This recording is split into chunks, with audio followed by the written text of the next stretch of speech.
years. So I am interested to see Jolly good. what you've been up to, and you obviously can explain all the work that the very vital work that you've been doing. So welcome, and let's look at your presentation. Al, thank you very much. Let me just share my screen.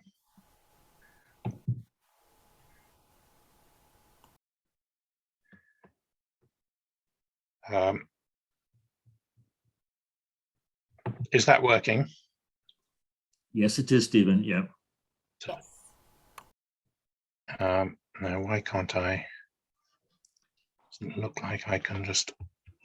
Oh yeah. Okay. Hold on. Let me just. Okay. Well, thank you very much, Val, and thank you, John, for inviting me this evening to talk about environmental noise and health. I'll give a brief introduction, talk a little bit about noise exposures, the potential mechanisms for the effects of noise on health and the health outcomes studied, summarize the evidence on environmental noise and health, and then conclude. It's estimated that 113 million people, corresponding to about 20% of the EU population, are exposed to road traffic noise levels above 55 dBA. And over 83 million Europeans are exposed to levels of nighttime noise above 50 dBA. In fact, environmental noise is the second major environmental risk factor in Europe after air pollution. Most research sources of noise are usually transport noise in terms of studies of health effects, so road traffic, aircraft, and rail noise. But of course, there are a lot of other sources of noise: industrial noise, construction noise, leisure activity noise, wind turbine noise, and neighbor noise. Now, why are my slides not going forwards? I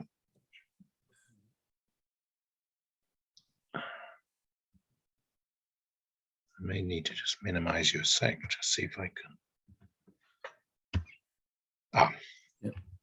Yeah, here we go.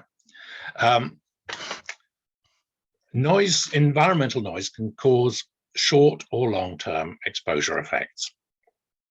Exposure to an acute noise stimulus provokes an orienting response, or if it's a sudden, sharp noise, loud noise, a defense startle response, which leads to changes in skin conductance and heart rate. And these changes habituate rapidly unless the noise has novelty or signifies threat.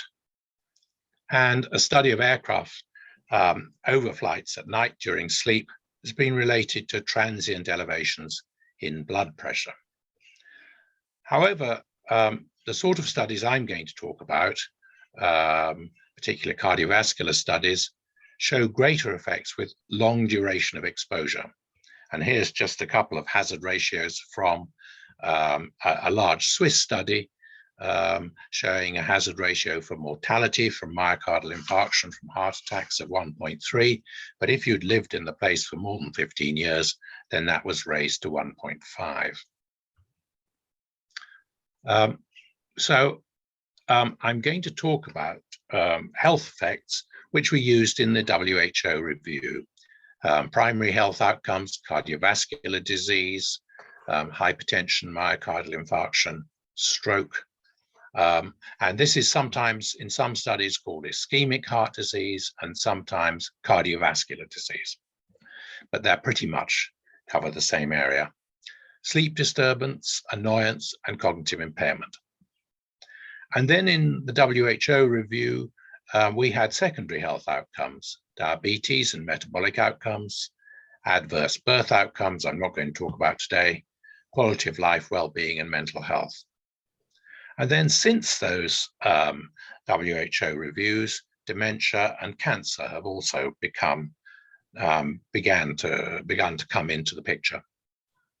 So what about mechanisms of noise? Well, there are two really major mechanisms. One is a direct effect, which may be mediated through sleep disorder, affecting, so direct effect of noise on the body through the ear on the sympathetic nervous system and on the endocrine system, increasing adrenaline and noradrenaline, and particularly raising cortisol. Or it could be through an indirect effect. In other words, noise is disrupting performance, communication, or behavior, and that in itself leads to annoyance, but also has an impact on the body. And sometimes annoyance is seen as an intervening variable, and sometimes it's really off to one side. So, and there are some intermediate endpoints for these kind of health risk factors: raised blood pressure, endothelial dysfunction in which the internal lining of the arteries is disturbed, heart rate variability, and elevated allostatic load, which means that the body is having to make physiological adjustments to a chronic stressor like noise, and these physiological adjustments become permanent. What has recently been recognized is that noise has an impact on the immune system too, and it can cause inflammation. It can cause, for instance, a decrease in natural killer cells, the cells that deal with aberrant cells, gets rid of aberrant cells. It can increase the production of cytokines like IL-6 involved in inflammation, and can also cause oxidative stress. Now, one of the issues you have to really kind of keep in mind in doing these sorts of studies is the possibility that socioeconomic status may confound the relationship between environmental stressors such as noise and health. Because being of low socioeconomic status or living in an area of low socioeconomic status is a powerful predictor of ill health in itself. And of course, noisy areas are very often areas of low socioeconomic status. So you have to be careful when you're looking at noise effects, to check out that you're not just looking at effects to do with poverty or living in a poor area. Now, turning to some of the findings, it's pretty clear from numerous studies over the years that as the intensity of noise increases, so does the level of people who are highly annoyed. What has been, though, a trend over recent years, and in fact continues from beyond this graph, is that at the same level, the proportion who are highly annoyed has increased. And there's been some debate over what might be causing this. It could be something to do with the way that questions on annoyance are asked. It could be something to do with the samples that are studied, perhaps less people who are not annoyed by noise bothering to answer questionnaires. It could be to do with airports in which there's a good deal of change, being more frustrating for people and leading to more annoyance. Or it could be simply that the population has generally become more sensitive to noise and more annoyed by noise. Sleep is another area like annoyance, which affects large numbers of people. And these are some results from Matthias Bassner, again prepared for WHO. And these are so-called objective sleep studies in which he used polysomnography, measuring EEG in response to road, aircraft, and rail noise. And finding, this is in a way, this polysomnography is really the gold standard of how you should measure sleep. And in these studies, he did find effects, significant effects of road, aircraft, and rail noise, with no particular significant difference between the three transport modes. And this just shows these linear, pretty much linear relationships between the probability of sleep stage change to awake or to stage 1 sleep stage for 3 different types of noise exposure. Now, another way of measuring sleep is to use self-reported sleep disturbance using questionnaires that usually have items like, do you wake from sleep? Do you have difficulty falling asleep? Is your sleep disturbed? Now, those again show fairly significant associations, odds ratios with these between these different three sources of noise and sleep disturbance by questionnaire. However, if you ask a question that doesn't mention noise in the sleep question, so if rather than say, does road noise affect your sleep, if you just say, is your sleep, disturbed or affected, then you don't find these significant effects. And it may be that partly these self-reported sleep disturbance questions are actually measuring annoyance rather than sleep disturbance. Now, turning to some more serious health endpoints, hypertension and cardiovascular disease. The large studies looking at blood pressure really begin with Lars Jarup's hyena study across around 6 major European airports. And this found effects of aircraft noise at night and also aircraft noise during the 24 hours, significant associations with increased levels of high blood pressure. Also for road traffic noise above 65 dB as well. A little bit later than this study, this is a meta-analysis from Elise van Kempen and Wolfgang Babisch that found a small significant effect of road traffic noise on hypertension. Again, at about that time, this was one of the first studies from Anna Hansel looking at hospital admissions around Heathrow and finding associations between aircraft noise and hospital admissions for cardiovascular disease. The disadvantage of this study is it's a so-called ecological analysis. That is, it doesn't really look at individuals. It looks at noise levels within an area and links that to hospital admissions within the same area. So it's not possible to adjust for individual potential confounding factors. However, in the WHO Environmental Noise Guidelines, Elise van Kempen did a summary of the findings in relation to ischemic heart disease and did find significant effects for incident ischemic heart disease with aircraft noise and both prevalent and incident ischemic heart disease with road noise. Although apart from the incident road findings, most of these were of fairly low quality when assessed by a measure of quality of evidence. However, more recently, there's been a rather good study from Denmark looking at road, rail and aircraft noise for 2.5 million Danish households, everyone who was over 50. And this found that road traffic noise was associated with higher risks of ischemic heart disease, of myocardial infarction, that is heart attacks, angina pectoris, that is chest pain due to heart problems, and heart failure. And these results were robust to adjustment for PM2.5, in other words, particles, and the risk increased with exposure to an increasing number of noise sources.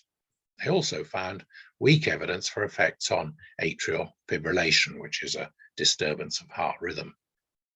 Rail noise was associated with heart failure, but not the other outcomes, and aircraft noise, more than 45 dB, was associated with myocardial infarction and heart failure. This shows these results graphically using road traffic noise at the most exposed facade. And what is interesting is that you find similar results when you're looking at road traffic noise at the least exposed facade. So perhaps this is the facade where it's most likely to be associated with bedrooms, so an indirect suggestion that it may be an effect of nighttime noise here. But just to show that it's not just European studies on the European mainland, but also here are some longitudinal results from the UK Biobank study, in which road traffic noise was significantly associated with increased risk of stroke, CVD, and all-cause mortality. And interestingly, these effects were significant in men, but not in women. Now, another area that's only recently begun to be really investigated is the relationship between road traffic noise and stroke. This is an earlier study from Mette Sorensen showing relationship between increasing intensity of road traffic noise and the risk of stroke. But there have been larger, more recent studies showing again quite a definite relationship between road traffic noise and risk of stroke, but no real relationship between rail noise intensity and risk of stroke. Another study from Denmark, though, is interesting.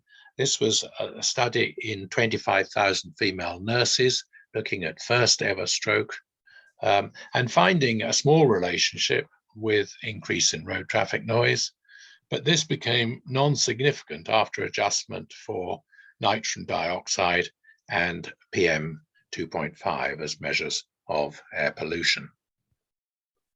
And yet here's another study on road traffic noise from Milan, looking at what they call acute vascular events, myocardial infarction, ischemic stroke, and also another type of stroke, hemorrhagic stroke, and finding a relationship with road traffic noise above 70 dBA, so a higher level. And rather strikingly, for those aged less than 60 years, quite a strong relationship, quite a strong hazard ratio for stroke in relation to road traffic noise. In this study, they found inconsistent results for nitrogen dioxide, and they found that effects were independent of closeness to green space. This is a study from Switzerland, a large study from Switzerland, which showed that death from acute myocardial infarction was related to aircraft noise, and as I mentioned earlier, particularly in those who'd lived in the area for a long period of time. And this is a recent follow-up of that large study, showing relationships particularly between road and rail noise and myocardial infarction death, and overall CHD mortality, and for myocardial infarction, road, rail, and aircraft were all related to cardiovascular mortality. So all in all, the evidence is really building up in this area. And this shows just a graphical representation of those results. But there were some interesting points about this particular study. Ischemic stroke mortality was also related to aircraft noise as well as from myocardial.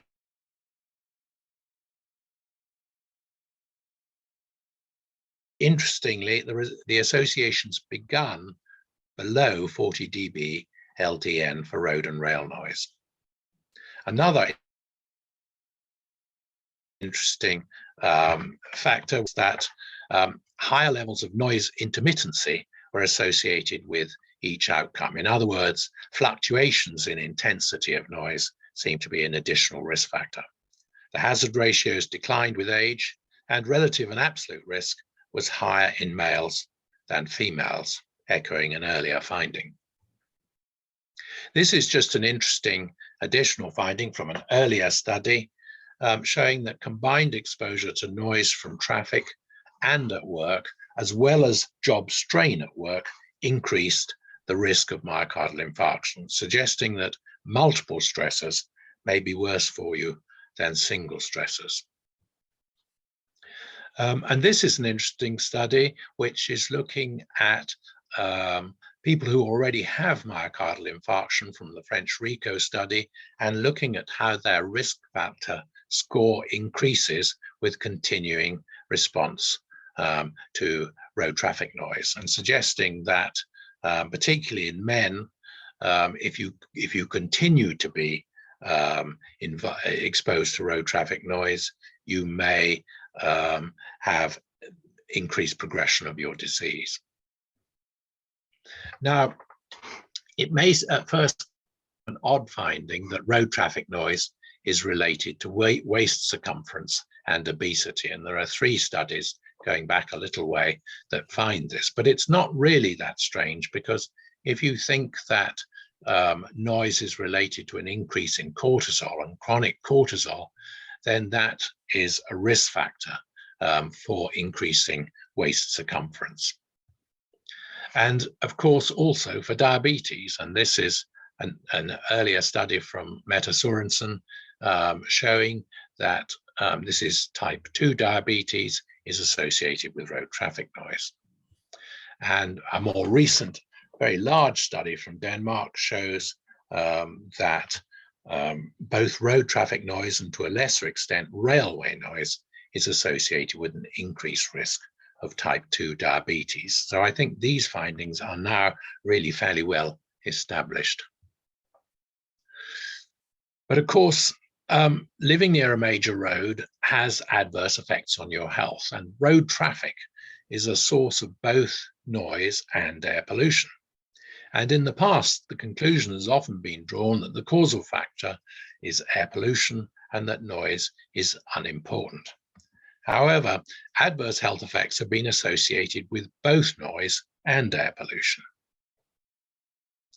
Often the correlation in traffic noise studies is relatively high between noise and air pollution, but that's not always the case.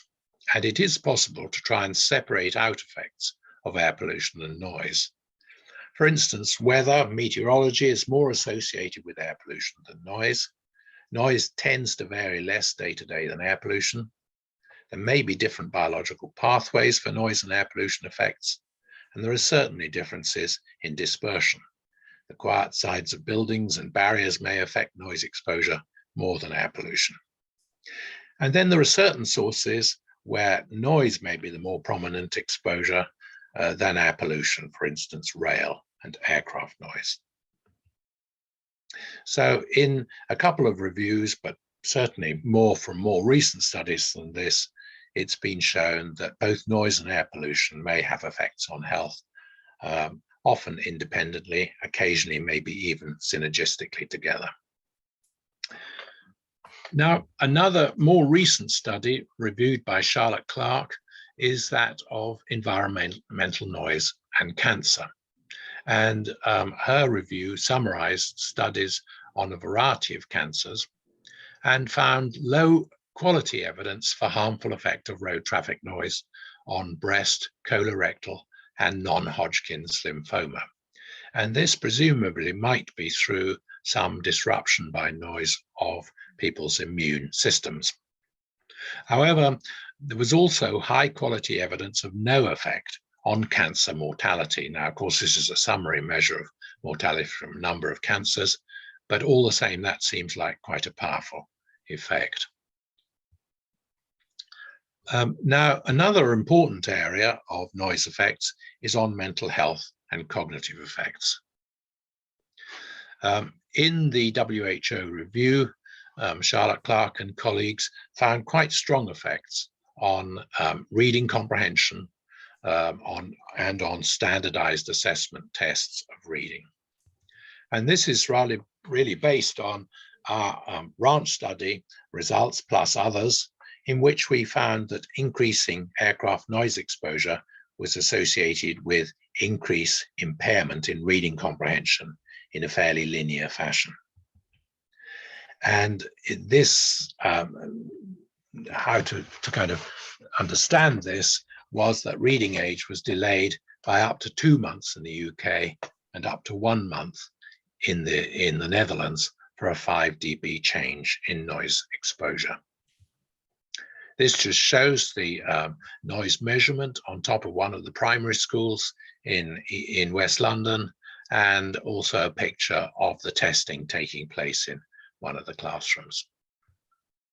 And it's interesting that these initial results in the ranch study were were replicated in the NORA study from around Frankfurt Airport at slightly lower noise levels.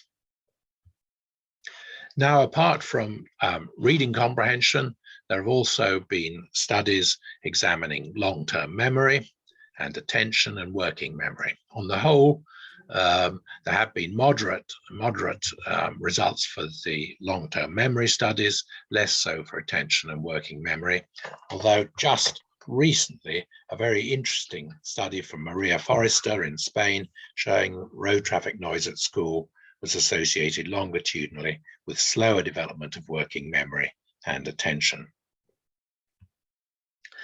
And then mental health. It's interesting that although it seems obvious that noise exposure should be associated with quality of life and health, there have been very few studies that have shown any positive results in that area. For self-reported depression and anxiety, there are some results, but they are rather mixed. A recent analysis of UK Biobank showed weak evidence of road traffic noise on nerves, anxiety, and depression, and also interestingly and difficult to understand on bipolar disorder. And then studies of medication for anxiety and depression in relation to aircraft noise, one positive study, but otherwise rather a lack of results. Something with interview measures for depression and anxiety in relation to aircraft noise and potentially for road traffic noise.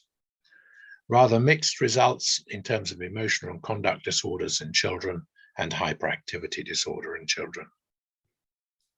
However, one quite strong study, again from the NORA Frankfurt study, showing that transport noise from road traffic, aircraft, and railway were related to increased depression, and an interesting finding that the combined exposures led to a greater odds ratio for depression. This is another nice study, a longitudinal study, finding that road traffic noise was related to depressive symptoms, with stronger effects in those with baseline insomnia and those with less than 13 years of education. Now, another area that has been looked at fairly recently is environmental noise and dementia, again reviewed in the same paper by Charlotte Clark. And this found, this looked at a number of endpoints: Parkinson's disease, Alzheimer's disease, cognitive tests for dementia, and hospitalizations for dementia, and found very low quality evidence for an effect of road traffic noise on some of those outcomes. And there is a case for these sorts of findings, because some of the risk factors for coronary heart disease, for ischemic heart disease, are similar to some of the risk factors for dementia. But it is interesting that they didn't find an effect of road traffic noise on vascular dementia, which is related to hypertension, where you might expect to find a noise effect. So overall, the WHO has estimated that environmental noise contributes significantly to the overall burden of disease, and estimates that 1 million healthy life years are lost every year from traffic-related noise in Western Europe. So to conclude, environmental noise exposure is widespread in the UK and Europe. Transport noise exposure is associated with a range of different health outcomes. The evidence is strong for annoyance and sleep disturbance, and the evidence is growing stronger for road traffic noise and hypertension, myocardial infarction, stroke, and type 2 diabetes mellitus. Evidence is strong for aircraft noise exposure and IHD, myocardial infarction, stroke, and mortality. In children, there's strong evidence for impairment of learning in terms of reading comprehension. There's, in adults, mixed, and children, mixed evidence on mental ill health, and rather weak evidence for cancers and dementia. And I think there's a need at this point for greater understanding of these gender and age effects. Thank you very much. Stephen, thanks so much for that. That was great stuff, and in a language that I could understand. So that was really great. Now I think if your slides have gone off the screen, but I think you need to stop sharing. Oh yes, okay. Sorry, I'll do that. Don't worry, and then we can see everybody. No, but thank you for that, and also I think one of the things that came across to me was the honesty there. That there are some areas where there is a clear link between noise and ill health. There are other areas where you quite honestly said there may be a weak association, and I think that is really useful for people to be able to get the overall picture.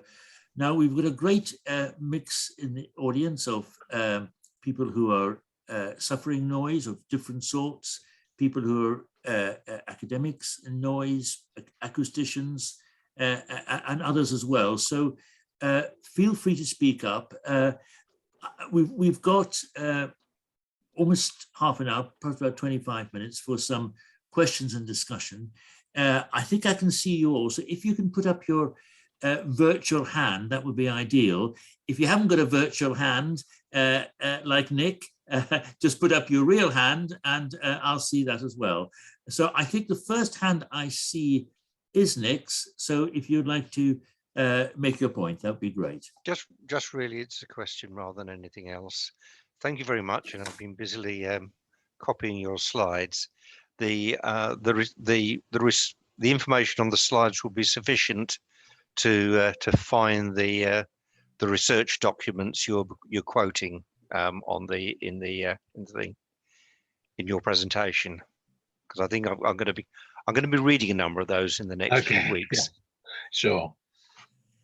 Yes, and I think what's going to happen, Nick, is I'm sure Stephen will be happy to do this, to email his slides across to me, and then we'll get those slides on the UK Noise Association website, and we can probably make them available to anybody on the call. If you're okay with that, Stephen. Absolutely, yeah, not a problem. Yeah, and what we'll also, we're recording the session, and a recording of the session will go up on our website, and we'll put it on social media in the next day or two. So thank you for asking for clarification on that, Nick, because there was a lot of stuff there, and a lot of really potentially interesting stuff to read and look at.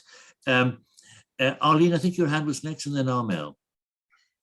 Thank you very much. It may be worth just when people speak. Sorry to interrupt you, Arlene.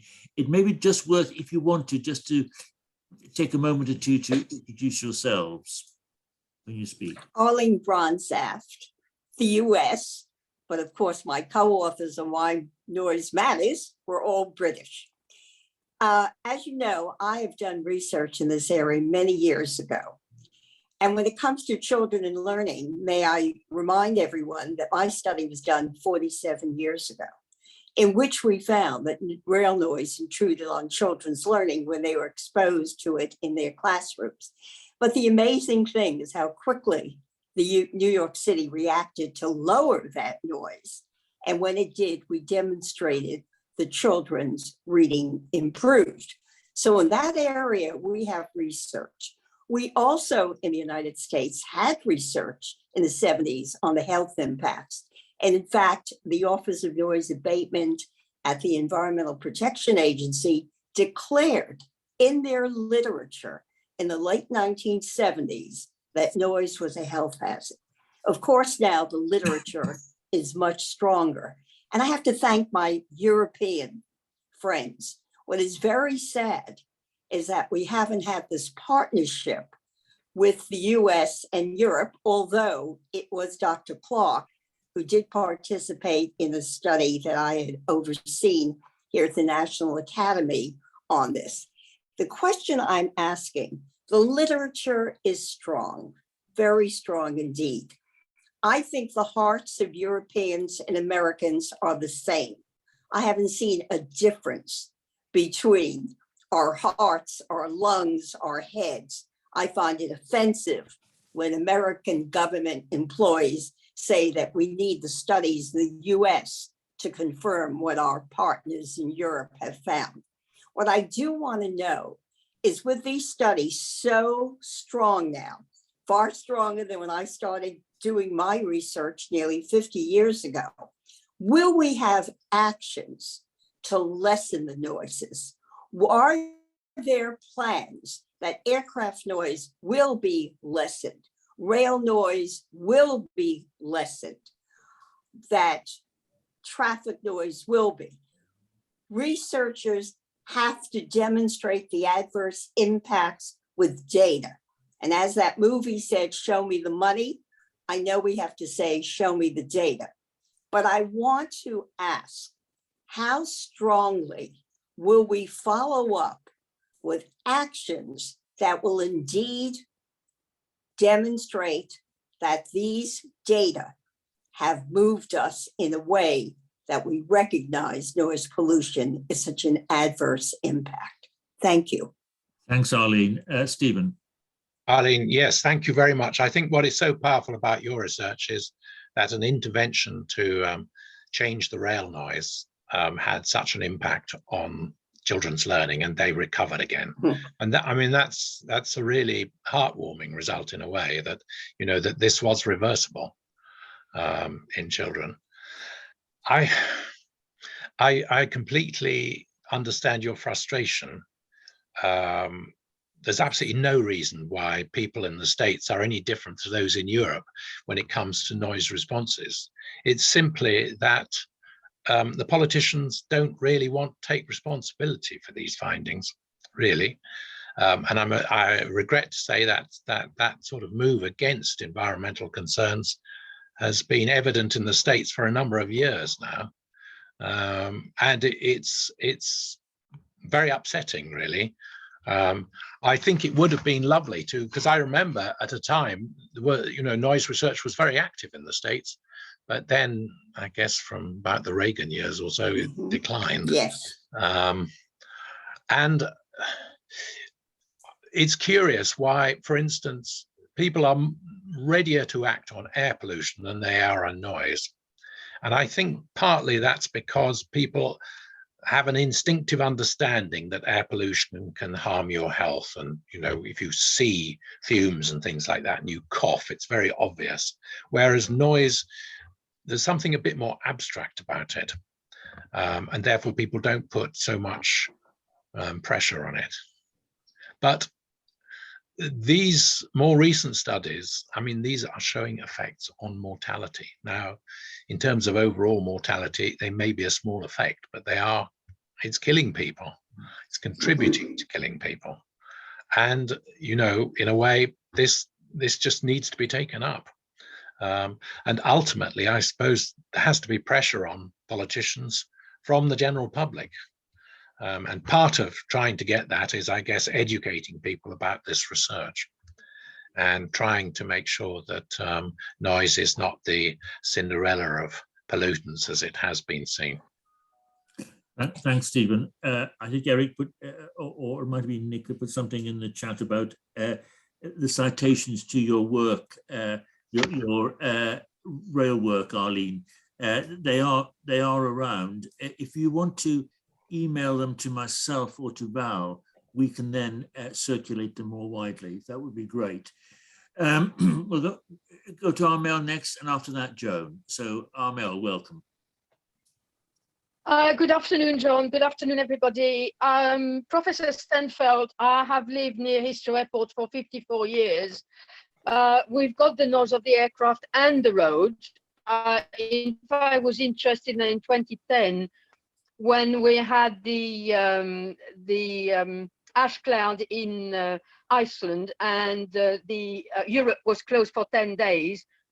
There was a survey, which I'm sure John is aware of it, which was done about pollution and noise at Gatwick and Heathrow, and there was nothing at all. And yet when I mean, there was no, you know, there was no pollution, and yet Heathrow keeps saying that all the pollution is actually from the roads and not the aircraft. So that's interesting.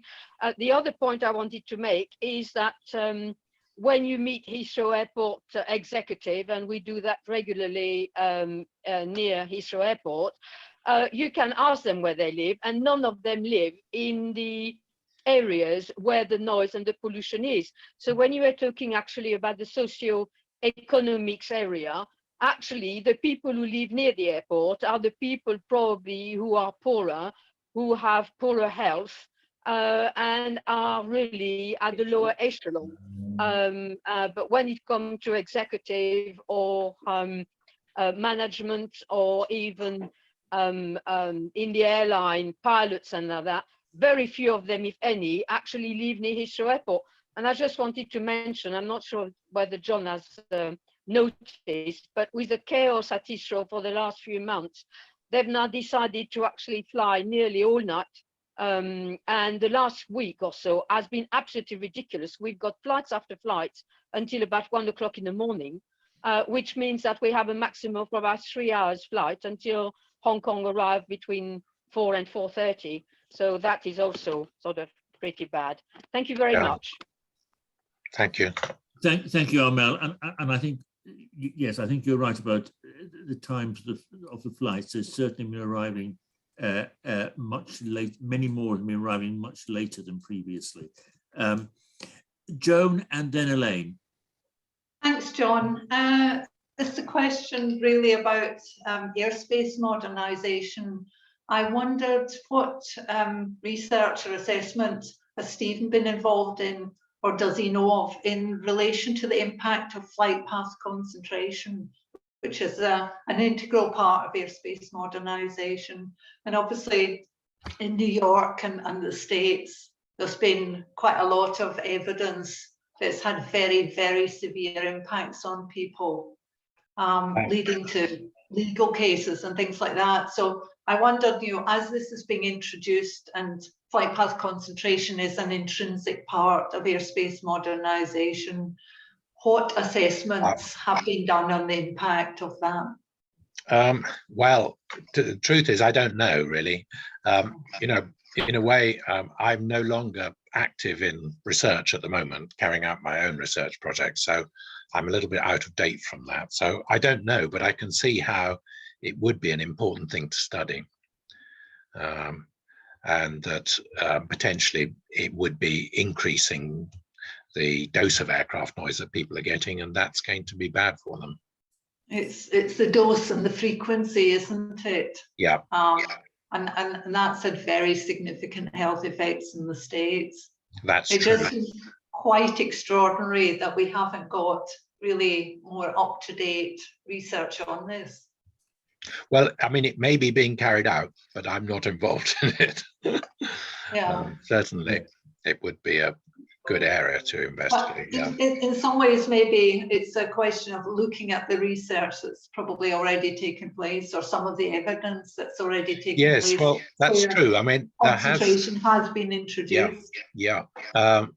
It's true. It is an interesting issue, this the interaction between intensity and number of flights. And in a way, you know, one of the old noise indicators was the noise and number index from a while back, which included both the intensity and the number of overflights. And I think, I think that there is certainly something in that. I mean, part of one of the things that makes noise so unbearable is the feeling you don't have any control over it, and potentially you don't have much respite from it.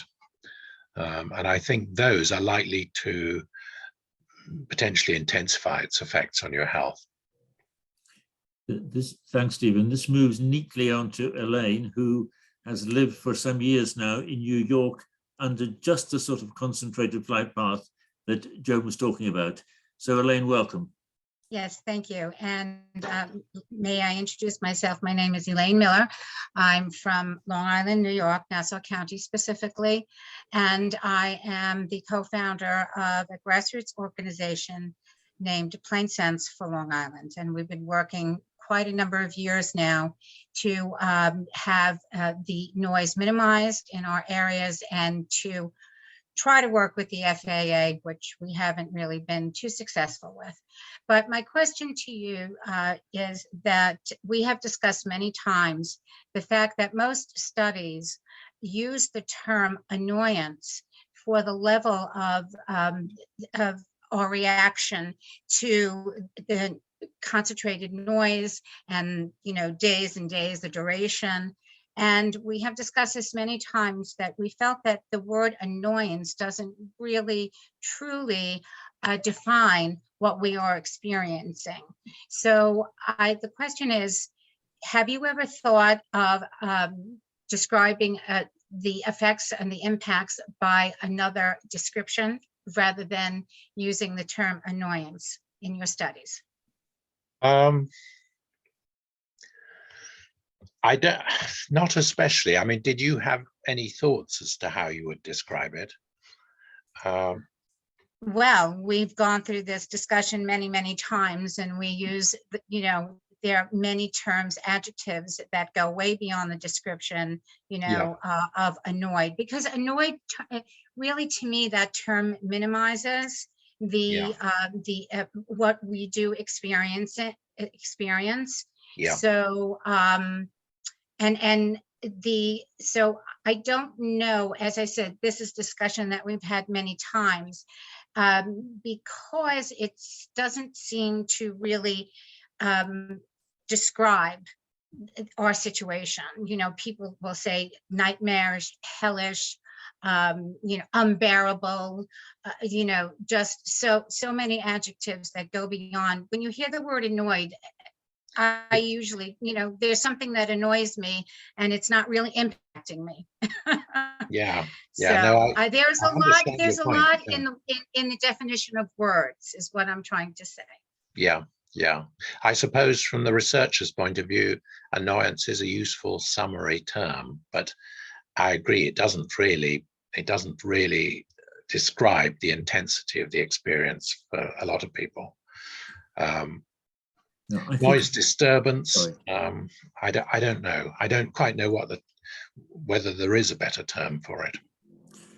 No, it's not an easy one, but I can see what's being said. You know, you're quite right, Stephen, that for researchers, annoyance is quite a nice term. And what the WHO has said, you know, when annoyance is triggered, that can trigger certain health effects.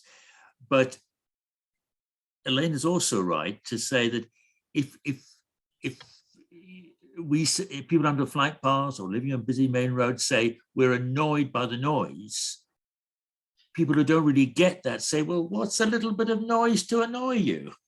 So the phrase, I think, is possibly right for research, but it's not right for describing to the general public and to politicians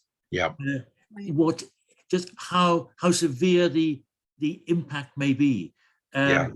It's probably something we've all got to work on, because you know, so many times I've said to people who perhaps relatives who live in the remote highlands of Scotland where there's no noise at all, and I talk about, oh, it's very annoying, the noise, and they shrug their shoulders and say, well, he's getting old, and you know, he would say that anyway. Whereas actually what I mean is, what I think Elaine means, the impact can be quite severe, but it's a difficult one, because for researchers, there's you know, annoyance is a very useful term to use. Okay, sorry, Elaine, on you, did you want to come in? No, I thank you very much.